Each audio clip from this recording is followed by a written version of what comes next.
No voy a hacer el mismo chiste que hice la vez pasada, pero les voy a contar que la vez pasada yo le pedí a mi esposa que si yo hablaba muy rápido me hiciera una seña. No la miré en ningún momento, así que hablé rápido. Así que esto puede ser peligroso. Puedo hablar 10 minutos o 2 horas, pero ustedes tranquilos que sé que donde está sentada la estoy viendo, así que si hablo rápido ella me lo va a decir. Quiero contarles una cosa sobre una película que se estrenó en el año 93, quizás alguno la vio, y esta película trataba sobre unos muchachos jamaiquinos que querían participar en los Juegos Olímpicos de Invierno en Canadá.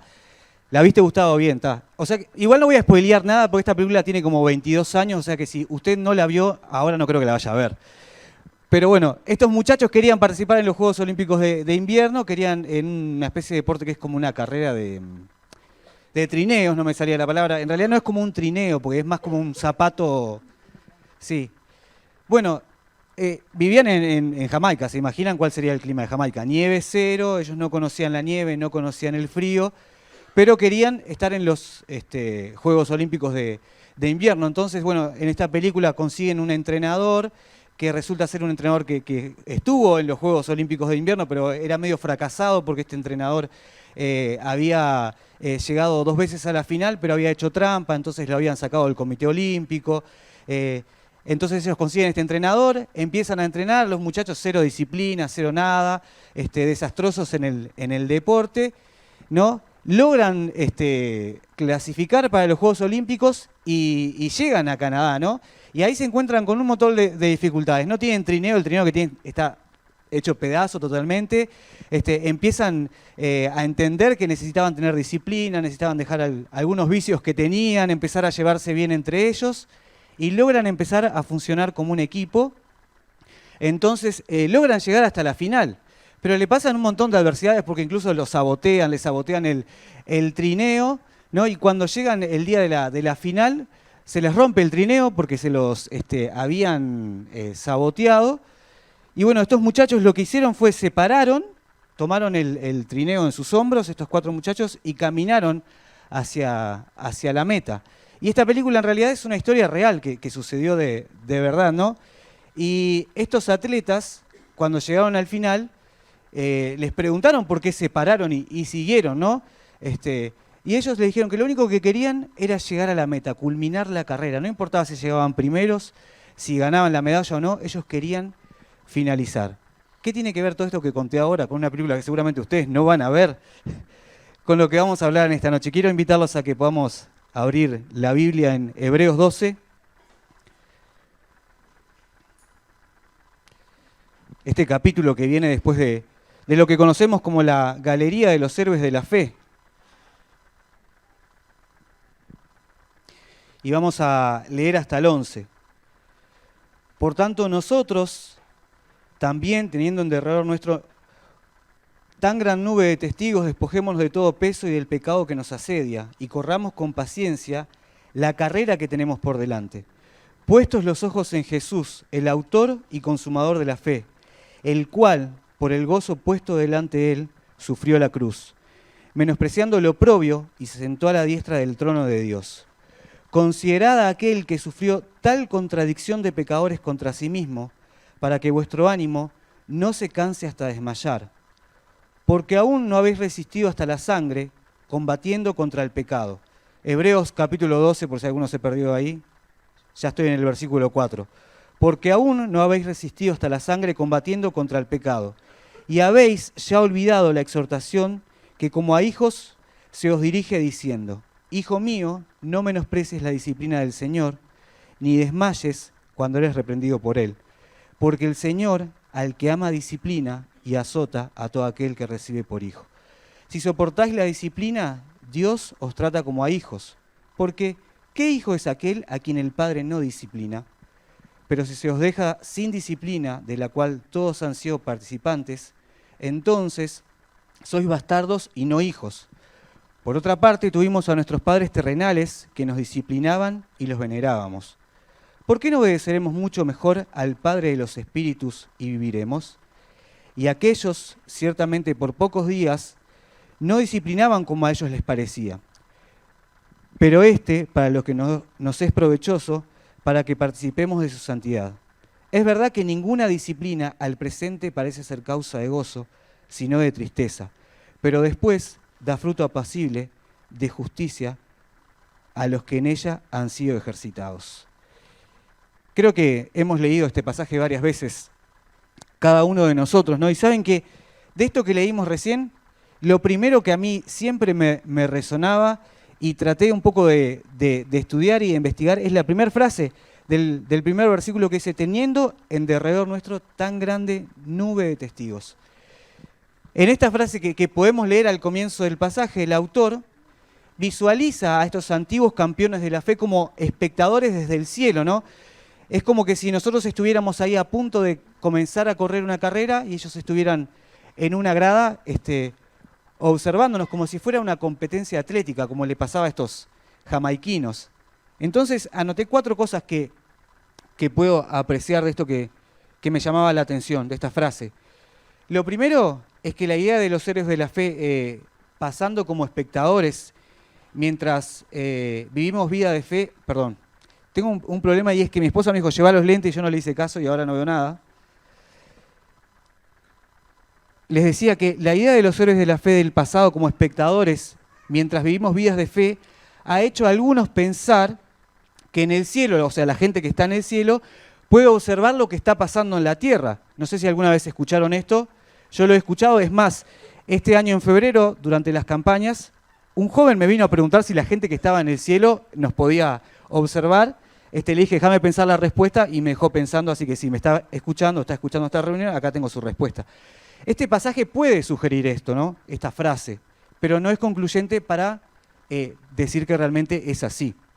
2, nosotros pensamos y creemos, y esto es correcto, que el cielo es un lugar donde las personas son siempre felices y no tienen preocupaciones. Entonces sería difícil pensar que la gente que está en el cielo nos puede observar, ¿no? Y ver las cosas que nos pasan, las cosas que padecemos y no preocuparse, ¿no? Pero el cielo es un lugar en el cual no hay preocupación y no hay tristeza.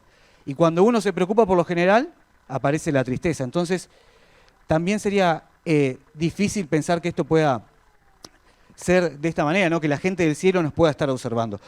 Otros consideran que estos testigos no son testigos de cómo nosotros conducimos nuestra vida, sino que son testimonio para nosotros de fe y perseverancia.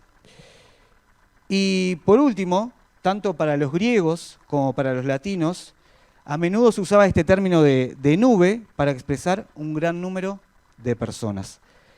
Pero no es en esto específicamente en lo que me quiero centrar en esta noche y, si el Señor lo permite, poder desafiarte y animarte, sino de que esto que les leía recién en realidad, de igual forma el autor no nos llama a mirar a estos, o sea, a detenernos y observar a estos héroes de la fe, sino que nos está llamando a poner nuestra mirada en el autor y consumador de la fe, que es Jesucristo.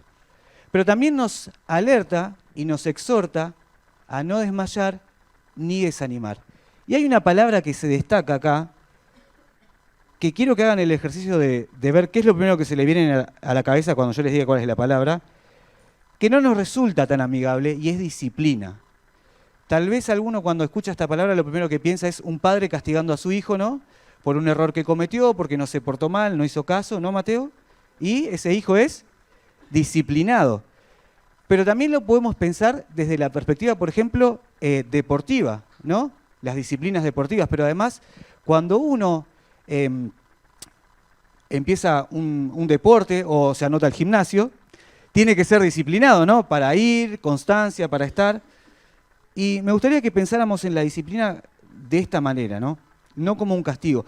Hice la gran Abel, hoy no está Abel, pero busqué en el diccionario, ¿no? Y hay varias definiciones en realidad de disciplina, pero una de las que me gustó dice, la disciplina es la capacidad de las personas para poner en práctica una serie de principios relativos al orden y la constancia, tanto para la ejecución de tareas y actividades cotidianas, como en sus vidas en general.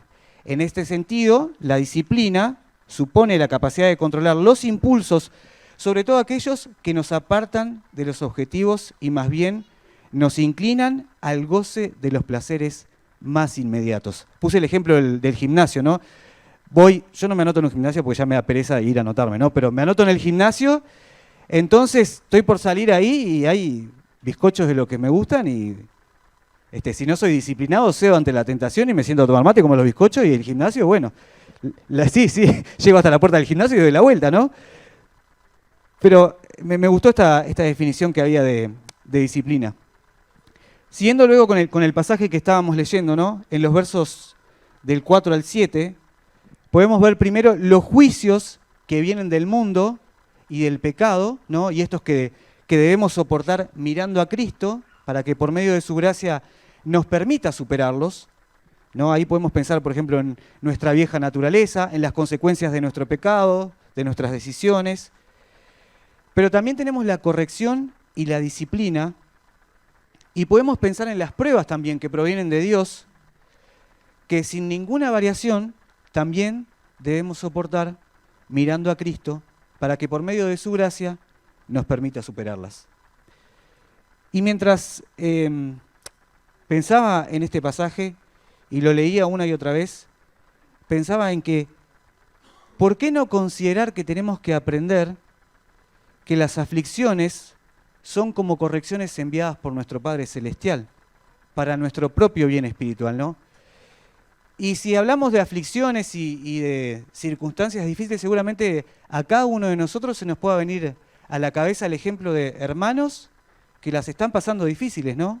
O ejemplos de cosas que nos pueden pasar a nosotros en lo cotidiano que lo podemos tomar como una prueba, como un tiempo de aflicción.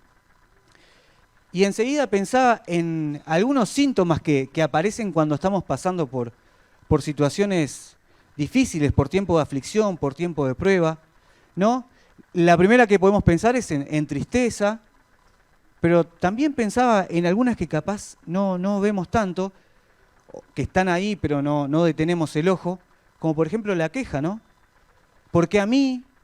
¿Por qué me tiene que pasar esto a mí, Señor? ¿O por qué a tal hermano que te sirve, ¿no? Que es fiel?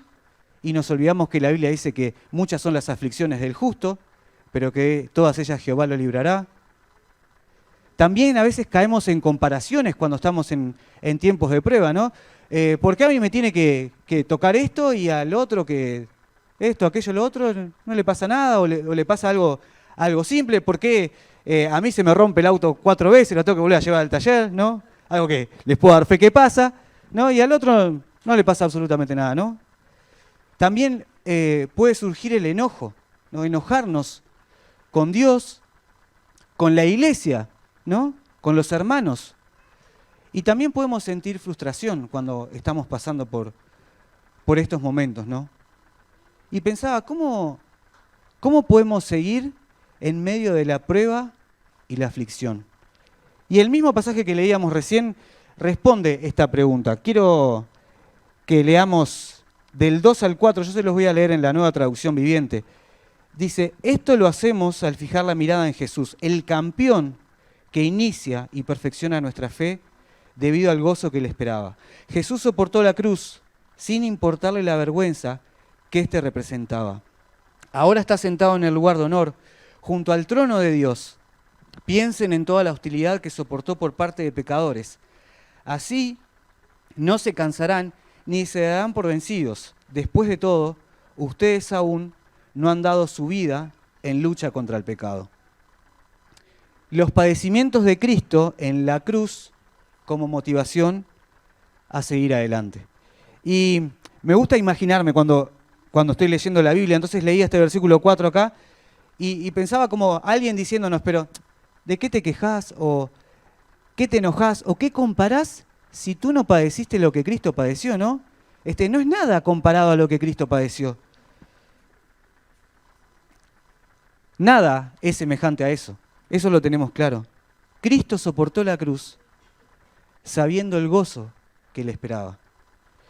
Y, hermano, ¿qué nos espera a nosotros? ¿Por qué pasamos por tiempos de aflicción, por tiempos de prueba, por tiempos que son difíciles, de cosas que no logramos entender?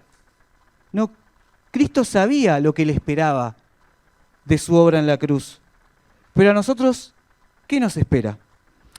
Hebreos 11:11 dice, ninguna disciplina resulta agradable a la hora de recibirla, al contrario, es dolorosa, pero después produce la apacible cosecha de una vida recta para los que han sido entrenados por ella. Llama apacible porque en las adversidades estamos alarmados, estamos inquietos, siendo tentados por la impaciencia, que siempre es ruidosa y que también nos inquieta. Pero podemos estar seguros de que en medio de la prueba y en medio de la aflicción, incluso con resignación, podemos reconocer lo rentable que resulta haber transitado por eso, aunque parecía amargo y doloroso. Y ahí pensaba en Romanos 8:28, y sabemos que los que aman a Dios, todas las cosas les ayudan a bien. Esto es, a los que conforme a su propósito son llamados. Hermano, como hijo de Dios tenemos que ser pacientes.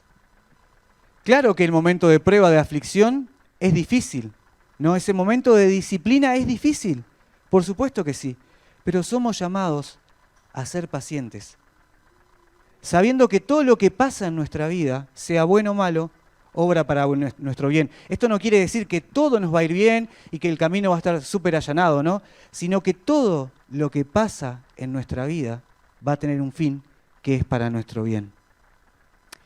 No lo leímos, pero los invito a leer un versículo más de este mismo capítulo, el 12, que dice: por lo cual, levantad las manos caídas y las rodillas paralizadas, y haced sendas derechas para vuestros pies, para que lo cojo no se salga del camino, sino que sea sanado.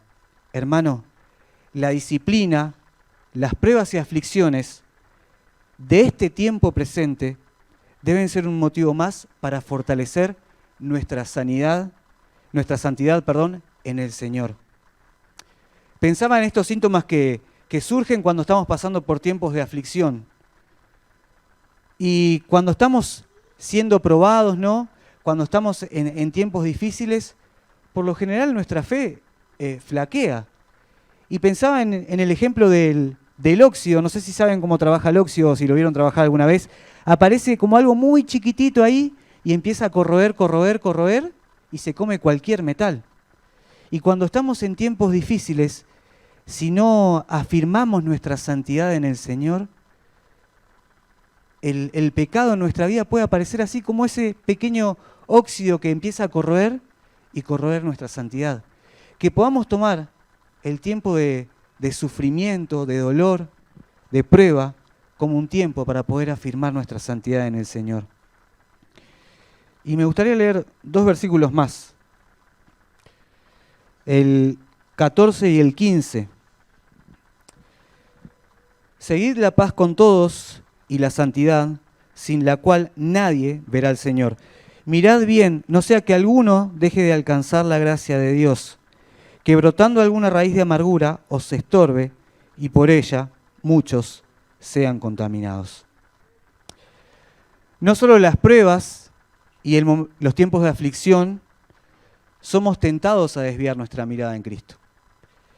Y pensaba en algo que el Señor está trabajando en mi corazón desde hace mucho tiempo y lo quería compartir con ustedes. Y es que cuando nuestra mirada se preocupa más en el objetivo que persigue el hermano, perdemos el foco de mirar a Cristo y de vivir una vida de santidad. ¿Y a qué me refiero?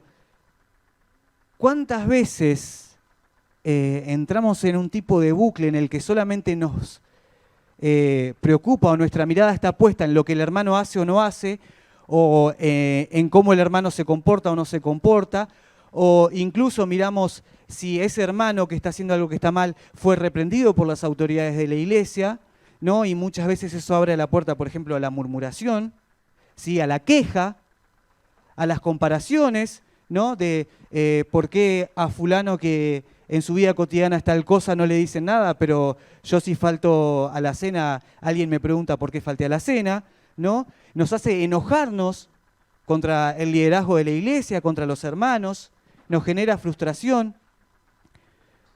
Cuando entramos en ese bucle en el que solamente usamos nuestro tiempo para ver ¿Cómo actúa el hermano? Con esto no estoy queriendo decir que si sabemos de un hermano que está mal lo podamos reprender o exhortar, ¿no? Eso está claro. Sino que cuando mi vida espiritual solamente se basa en ver lo que el hermano hace o no hace, descuido mi santidad en el Señor. Eso afecta mi vida personal con el Señor, mi intimidad con Dios. Eso afecta a nuestro servicio, afecta a la iglesia y a nuestra comunión con los hermanos.